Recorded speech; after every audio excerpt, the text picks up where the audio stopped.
Jumpa kembali di MTT Journey, Life Story, Inspiration of Life dengan tema kita adalah alat Tuhan untuk memimpin dan mengantar keluarga dan bawahan kita masuk dalam rancangan dan kehendaknya.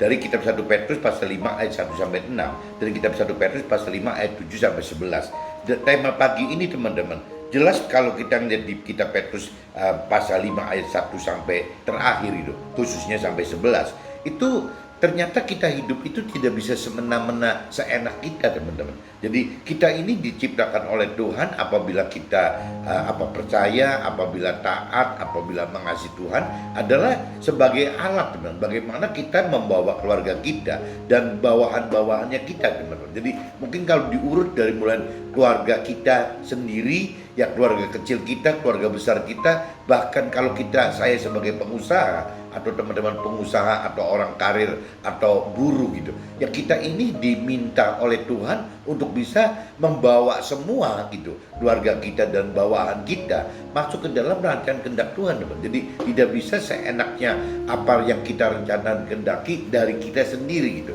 Nah, permasalahan yang timbul kalau kita tidak mengenal, tidak mengerti apa yang Tuhan rancang kehendaki, apa yang Tuhan perintah peraturkan, apa yang Tuhan janji-janjikan, kita terlalu sulit, teman-teman, untuk bisa membawa mereka gitu. Jangankan membawa mereka, membawa diri kita sendiri saja bisa tidak tahu kita harus apa gitu, teman-teman.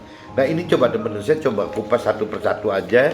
Coba mulai kita lihat bareng-bareng kitab 1 Petrus, teman-teman. Kitab 1 Petrus pasal 5 ayat 1 sampai 2 dulu, teman-teman. Ayat 1 sampai 2. Judul perikopnya, gembalakanlah kawanan domba Allah. Kalau di Nasrani, teman-teman, sering dikatakan umat itu adalah dombanya Tuhan Allah gitu. Kalau di Nasrani istilahnya begitu. Dan untuk yang Nabi Isa itu ya dianggapnya sebagai gembalanya, teman-teman. Dan kalau untuk versi saat ini ya imam kita ya gembala kita gitu. Nabi juga bisa masuk gembala juga gitu. Aku menasihatkan para penatua di antara kamu. Aku sebagai teman penatua dan saksi penderitaan akan Nabi Isa dan yang juga akan mendapat bagian dalam kemuliaan yang akan dinyatakan kelak. Di sini dikatakan gembalakanlah kawanan domba Allah yang ada padamu. Ya, jangan dengan paksa, tetapi dengan sukarela sesuai dengan kehendak Allah, dan jangan karena mau mencari keuntungan, tetapi dengan pengabdian diri. Nah, ini kalau kita simak, teman, di ayat 2-nya gitu. Gembalakanlah kawanan domba Allah yang ada padamu. Berarti gembalakanlah umat-umat gitu. Tapi kalau kita tidak punya umat dan jemaat gitu, kita ada di marketplace dan dunia sekuler, ya kita paling bicara gembala itu, domba-domba itu adalah ya ada yang di pinggir kita, teman. Kalau kita bicara berkeluarga, ya berarti keluarga kita gitu. Apabila kita lebih luas dari keluarga kita, ya ada keluarga kecil, keluarga kakak adik kita, dan keluarga paman bibi kita gitu. Itu keluarga besarnya itu, teman. Parameternya dari keluarganya ada 3. Keluarga kita sendiri, suami, istri, anak-anak, mantu mungkin gitu. Nah, meningkat lagi kepada keluarga kecil kita, dari keluarga kakak adik kita, keluarga besar kita, dari keluarga paman dan bibi kita, dan komunitas kita, masyarakat kita gitu. Itu nyambungnya gitu. Tapi kalau di antara kita mungkin paling sebatas staf dan karyawan kita mungkin. Kalau untuk pengusaha seperti itu. Jadi urutannya keluarga sendiri, keluarga kecil, keluarga besar, dan masuk ke dalam yaitu kelompok staf dan karyawannya kita. Nah, kalau staf karyawan kita ada jumlahnya belasan, ya mungkin ya orang yang kita gembalakan belasan orang. Tapi kalau Tuhan berkati dengan puluhan, ya akan jadi puluhan orang gitu. Kalau ratusan, kalau ribuan, kalau puluhan ribu, ratusan ribu, dan itu tidak ada batasnya, tergantung dari ya rancangan kehendak Tuhan bagi kita, teman-teman. Kita mau dipakai sebagai alat Tuhan untuk apa? Tapi intinya begitu, teman-teman. Jadi waktu kita punya keluarga kita, keluarga kecil, keluarga besar kita punya staf dan karyawan kita, anggaplah sampai ke titik itu, atau mungkin kita meningkat ke komunitas gitu. Nah, itu ya bagaimana sih kita membimbing mereka itu untuk bisa masuk ke dalam rancangan kehendak Tuhan, bukan masuk ke dalam rancangan kehendak kita gitu, dan bukan untuk bagaimana kita memperalat mereka gitu, bagaimana memperalat keluarga kita, bagaimana memperalat staf karyawan kita atau komunitas kita, bukan itu, teman-teman. Jadi ujung-ujungnya ya sebenarnya kalau dari sisi rohani, pengabdian diri kita gitu, bagaimana kita memimpin, menuntun gitu, mengarahkan mereka itu ya untuk pengabdian diri kita kepada Tuhan Allah agar bisa masuk ke dalam perancangan kehendak Tuhan Allah gitu. Nah, kalau di inspirasi saya teman-teman, 1 Petrus pasal 5 ayat 1 sampai 2, firman Tuhan katakan, aturlah orang yang ada di bawah pengelolaan kita, baik keluarga atau staf dan karyawan kita, tidak dengan paksa, tetapi dengan sukarela, sesuai dengan perintah dan peraturan firman Tuhan, dan jangan mencari keuntungan diri sendiri, tetapi dengan pengabdian diri kita bagi Tuhan. Itu diinspirasi seperti itu, teman. Kalau saya sambung lagi kitab 1 Petrus pasal 5 ayat 3 dan 4 gitu. Janganlah kamu berbuat seolah-olah kamu mau memerintah atas mereka yang dipercayakan kepadamu, tetapi hendaklah kamu menjadi teladan bagi kawanan domba itu. Maka kamu apabila gembala agung datang, kamu akan menerima mahkota kemuliaan yang tidak dapat layu. Nah, kalau diinspirasi saya teman-teman, kitab 1 Petrus pasal 5 ayat 3 sampai 4, belajarlah berbuat seolah-olah kita tidak dengan perintah gitu, tetapi kita lebih berikan contoh dan teladan bagi mereka. Ya, maka kita harus belajar kebenaran hidup yang sejati dari apa yang Tuhan perintah dan peraturan di dalam firman-Nya gitu, sehingga kita dapat sekaligus menjadi pelaku firman. Jadi kembali lagi kuncinya teman-teman, apabila kita tidak boleh memaksa mereka gitu. Mereka dalam arti kata yang dikatakan keluarga kita, staf karyawan kita, atau komunitas kita gitu, atau bahkan sesama kita gitu. Kita tidak bisa memerintahkan mereka dengan paksa, tapi kita harus memberikan suri toladan gitu. Kita bagaimana menjadi teladan, contoh dan teladan bagi mereka. Kuncinya itu teman-teman, bagaimana kita bisa menjadi teladan mereka, menjadi contoh mereka. Apabila kita tidak mengerti akan perintah dan peraturan Tuhan, kita nggak punya basic perintah dan peraturan Tuhan, akhirnya nanti takutnya contoh dan teladan kita jadi malah nggak keruan teman-teman. Nah, ini saya coba lanjut lagi teman-teman di kitab 1 Petrus pasal 5 ayatnya yang ke-5 teman-teman, 5 sampai 6 gitu teman. Demikian jugalah kamu, hai orang-orang muda, tunduklah kepada orang yang tua, dan kamu semua rendahkanlah dirimu seorang terhadap yang lain. Sebab Allah menentang orang yang congkak, tetapi mengasihani orang-orang yang rendah hati. Karena itu rendahkanlah dirimu di bawah tangan Tuhan yang kuat, supaya kamu ditinggikannya pada waktunya. Kalau diinspirasi saya, 1 Petrus pasal 5 ayat 5-6 itu, belajarlah rendah hati kepada siapapun, terutama kepada orang yang lebih tua.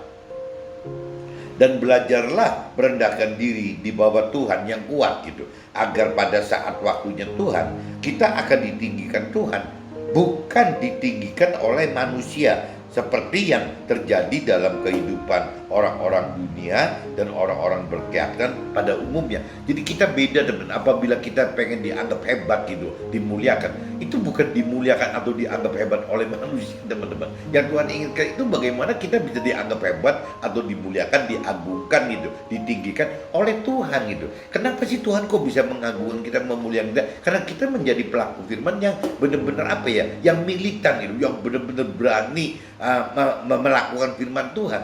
Karena firman Tuhan itu hampir rata-rata semua bertentangan dengan yang di dunia. Jadi pasti waktu kita menjadi pelaku firman Tuhan, biasanya permasalahan akan datang dan disertai dengan penderitaan teman. Itu nggak aneh gitu. Nah, itu yang paling dibenci oleh orang dunia dan orang berkeyakinan. Orang berkeyakinan maksudnya orang bertuhan yang mengaku beragama, tapi sebenarnya tidak mengenal, tidak mengerti dengan benar akan pribadi Tuhan dan firman Tuhan. Itu banyak teman-teman. Jadi cuma KTP saja, orang bilang agamanya KTP saja gitu.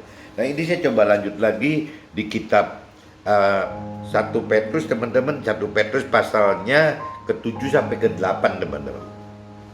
Serahkanlah segala kekhawatiranmu kepadanya, sebab Tuhan yang memelihara kamu. Sadarlah dan berjaga-jagalah lawanmu, si iblis berjalan keliling sama seperti singa yang mengaum-ngaum dan mencari orang yang dapat ditelannya. Jadi teman-teman asal tahu aja, iblis itu setiap saat teman-teman, setiap saat itu akan terus mendakwa kita gitu, supaya kita tidak melakukan firman Tuhan. Intinya gitu, iblis itu seperti itu teman. Nah, coba ini kembali lagi di ayat 7-nya, serahkanlah segala kekhawatiran kita kepada Tuhan gitu, sebab Tuhan yang memelihara kita. Ketika kita bisa nggak menyerahkan segala khawatir kita itu kepada Tuhan. Sedangkan khawatir itu terus menerus didakwa, ditimbulkan oleh si iblis di dalam hati kita. Jadi selalu di dalam hati kita itu ada kekhawatiran terus, teman-teman. Nah, ini yang kita balik lagi butuh iman gitu. Kita bisa nggak menyerahkan gitu apa kekhawatiran kita kepada Tuhan dengan cara ya percaya akan janji-janji Tuhan. Kalau kita mau percaya janji Tuhan, ya kita harus mengerti akan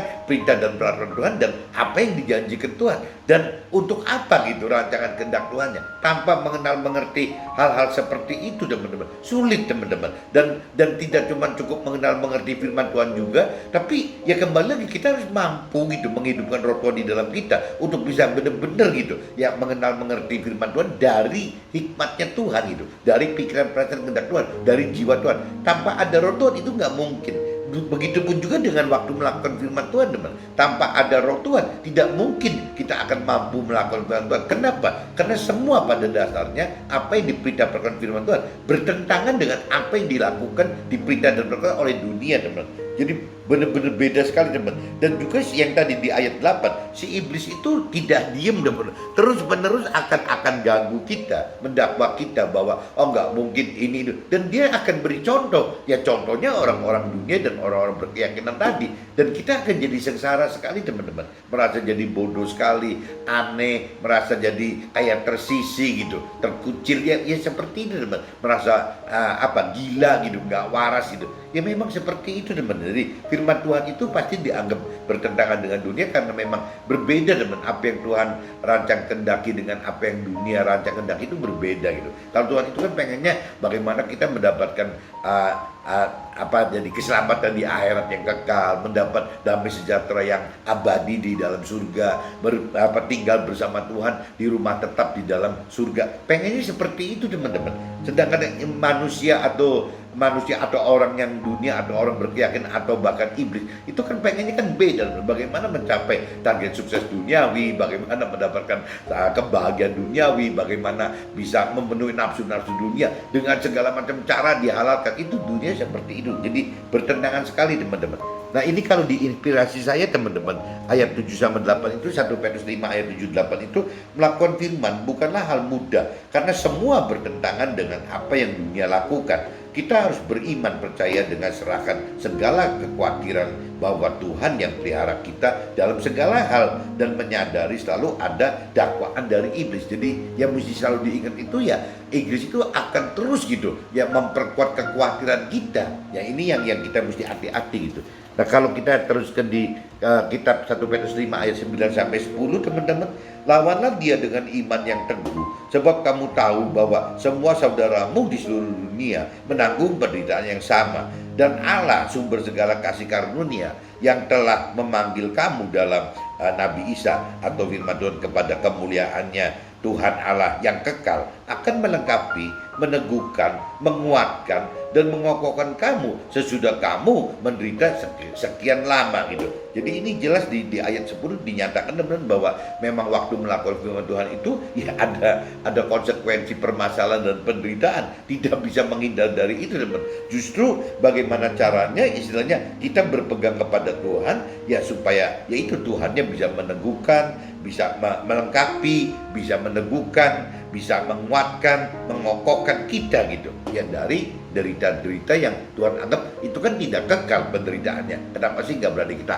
hadapi aja? Kalau dari versi Tuhan seperti itu, teman-teman. Nah, kalau saya bicara dari inspirasi saya, 1 Petrus pasal 5 ayat 9-10, hanya lewat permasalahan dan penderitaan kita akan dapat, hanya lewat permasalahan dan penderitaan kita akan dapat kemuliaan yang dari Tuhan, yang yakni keselamatan akhirat yang kekal dan damai sejahtera yang abadi, serta tinggal bersama Tuhan dalam rumah tetap kita di dalam surga gitu. Nah, untuk semua ini kita butuh hadapi permasalahan dan penderitaan sebagai cara untuk melengkapi dan meneguhkan, serta menguatkan dan juga untuk mengokohkan jiwa dan roh kita. Jadi permasalahan itu kalau dari sisi rohani kadang-kadang dibutuhkan, teman-teman. Permasalahan ini dibutuhkan ya untuk bisa memperkuat katanya gitu. Kalau secara versi rohani begitu, ya permasalahan dan penderitaan itu dibutuhkan gitu, ya agar kita bisa lebih melengkapi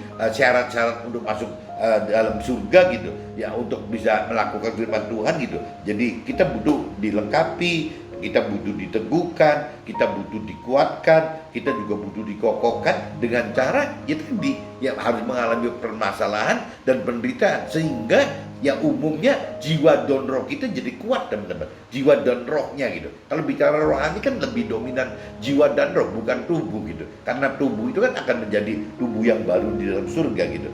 Nah ini saya coba lanjutkan lagi di kitab 1 Petrus, teman-teman, pasal 5 ayat 11. Cuma satu aja gitu. Ialah yang mempunyai kuasa sampai selama-lamanya. Amin. Jadi Tuhanlah, Tuhan Allah lah yang mempunyai kuasa sampai selama-lamanya. Amin itu. Nah kalau diinspirasi saya, teman-teman, 1 Petrus pasal 5 ayat 11. Hanya Tuhan yang memiliki kuasa yang kekal selamanya, yang dipersembahkan dalam bentuk firman Tuhan yang kekal, dan roh Tuhan yang mendamping kita dalam dunia fana sampai kepada akhirat kekal. Nah ini bedanya kekekalan Tuhan itu seperti ini, teman-teman. Firman Tuhan yang kekal gitu, dari yang ada di dunia fana ini sampai ke alam kekal juga masih kepake. Alam kekal kan nggak ada batasnya, teman. Dan begitu pun juga roh Tuhan gitu. Roh Tuhan dengan Tuhan itu juga tidak ada akhirnya gitu. Ya akan kekal gitu, abadi dari mulai kita dilahirkan dunia ini sampai kita meninggal dunia, sampai bangkit masuk ke dalam akhirat gitu. Ya tetap yang namanya roh Tuhan dan firman Tuhan itu akan selalu menyertai kita, teman-teman. Jadi kembali lagi, teman-teman, pagi ini inti sharingnya itu kita adalah alat Tuhan untuk memimpin dan mengantar keluarga dan bawahan gitu, untuk masuk ke dalam rancangan kehendaknya gitu. Jadi jangan artikan bahwa kalau saya sebagai pengusaha lahir di dunia sekuler di marketplace gitu, ya saya nggak bisa beranggapan bahwa saya ini hidup ya sebagai pengusaha harus bagaimana berjuang mati-matian mempertahankan usaha ini ya, dan di take over, diwariskan kepada anak dan cucu saya gitu. Itu parameter dunia, teman-teman. Tapi kalau bicara parameter rohani, bukan itu, teman-teman. Sebenarnya kita mengelola usaha kita itu ya bagaimana untuk bisa gitu, ya kita lewat usaha kita memimpin dan mengantar keluarga kita dan staf karyawan kita untuk bisa masuk ke dalam apa yang Tuhan rancang dan kehendaki.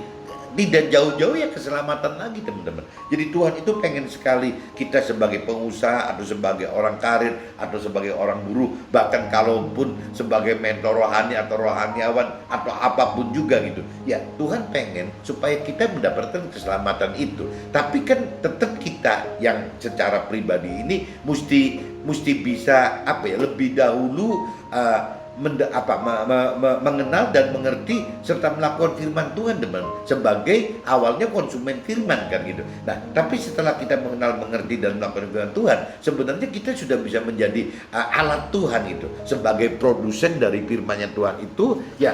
Meskipun bentuknya karena kita ada di sekuler, ada di dunia marketplace gitu, di dunia sekuler kita tidak bisa mengajarkan teori rohani seperti mentor rohani atau rohaniawan ajarkan, teman.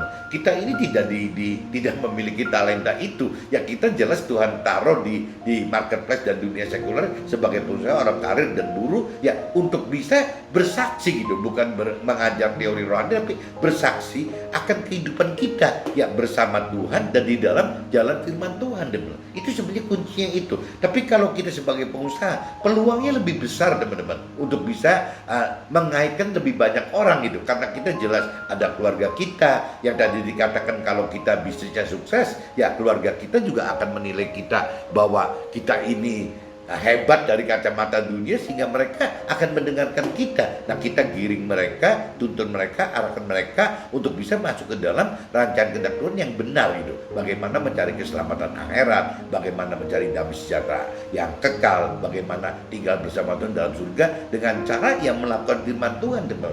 Nah ini yang kita bisa bantu Tuhan gitu, menjadi alat Tuhan menyelamatkan sesama kita. Oke teman-teman, see you, bye-bye.